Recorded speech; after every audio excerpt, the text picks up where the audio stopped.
Hey y'all, welcome back to my channel, Family and Food. Let's get into this dinner, honey. So today I am making some beef short ribs and some cabbage and some cornbread. This is everything that I'm going to be using for my meal: vegetable broth, beef bouillon cubes, and my own seasoning. I got this fresh cut pack of beef sirloin boneless short ribs at Pete's Produce. First thing I'm going to do always, first and foremost, is I am going to take my boneless beef short ribs and I'm going to rinse them all off in some cool running water.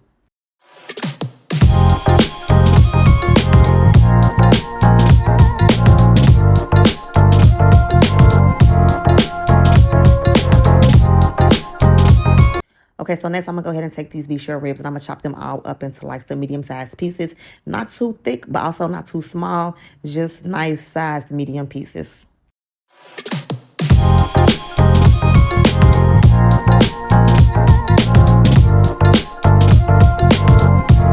Okay, next I'm going to go ahead and season my cubes up, but not too much because we still got to bake it in the oven later.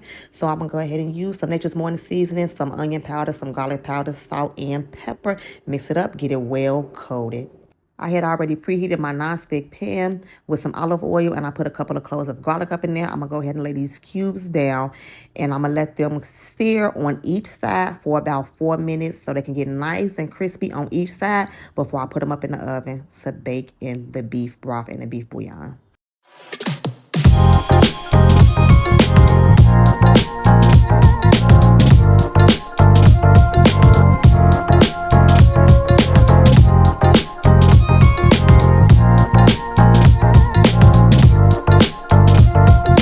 So after I saw that the cubes was very well seared on all sides and around the edges, I went ahead and transferred them into the pot and started a very generous amount of seasoning. This is Nature's Morning seasoning, which is my favorite. This right here is a little bit of garlic powder mixed with a little bit of onion powder, which is also my favorite. Very healthy, very generous amount of seasoning. This right here is my oxtail seasoning, and it tastes so good on these beef short ribs. Go ahead and take that up off of there. And make sure you use a very generous, healthy amount because this is some thick meat that we about to get ready and slow cook up in this oven. So you want it to taste really good with all them seasonings and them flavors mixed up in there like that. Facts. Then I went ahead and took my wooden spoon and I just tossed these cubes all around so I could make sure that each and every last piece of meat was very well coated with all the flavoring and all the seasonings.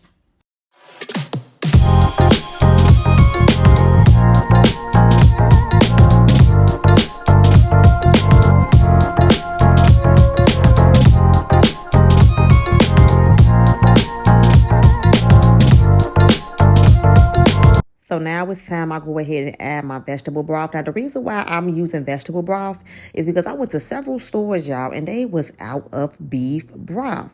But whole time, I didn't realize that yesterday when I went to go put something in my cabinet, that I had 2 doggone boxes of beef broth in my cabinet. Because I was sure looking for some beef broth when I was out shopping for this dinner. Went to 2 stores and they didn't have no beef. And I wasn't going to use no chicken broth, not for no beef. So I said, let me go ahead and use the vegetable broth.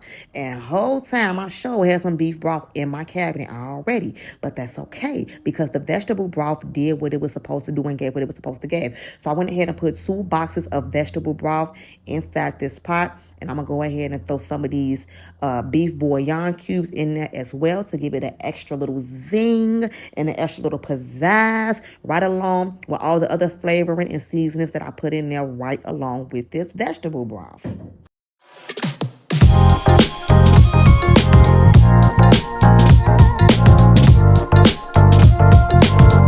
So now with everything all together in one pot, I'm going to go ahead and put a whole onion that I cut up into 4 pieces up in here just to give it a little more flavor boost. And I'm going to add just a tad bit more of this oxtail seasonings up in here. And I'm going to toss this around just a little bit. Make sure the onions are coated and everything with that vegetable broth. And I'm going to go ahead and get ready to pop this in the oven at 375 for about 3 to 4 hours and let it slow cook.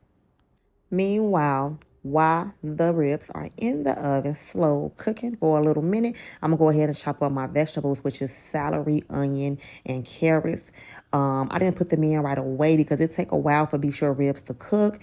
And I want my vegetables to be done, but not overdone and not too done. So I don't put my vegetables in my beef broth mixture right away. I'll wait till about the second hour mark while I go and check and see how tender they are. And depending upon how tender the meat is, then I'll go ahead and I'll insert my cut up vegetables inside the mixture.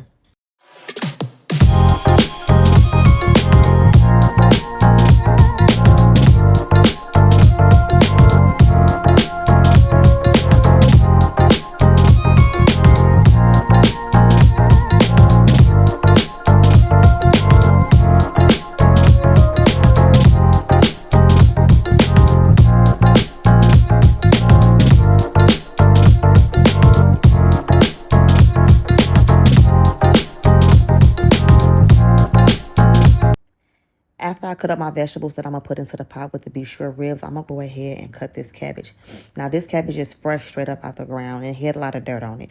So make sure y'all wash y'all cabbage after y'all cut it up. Don't just go and cut it up and put it in a pot to cook it. And there's no particular way that you can cut cabbage. You cut it exactly how you see fit and how you want it to be cut. So that's exactly what I'm doing right here. Just cutting my cabbage up. Not too small, but also not too thick neither, because this is one head of cabbage. And trust me, it was a lot.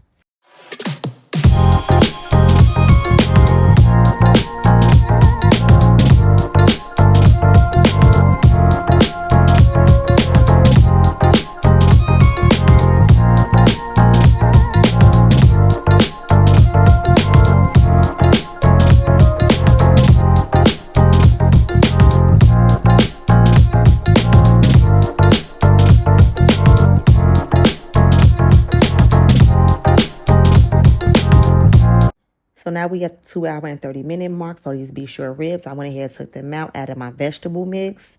So those will get nice and soft and be very much delicious and edible. And I'm going to put it back in the oven for another 2 hours and 30 minutes. And when it was all said and done, at the end of the day, this is what we got: some very delicious, juicy, tenderized meat.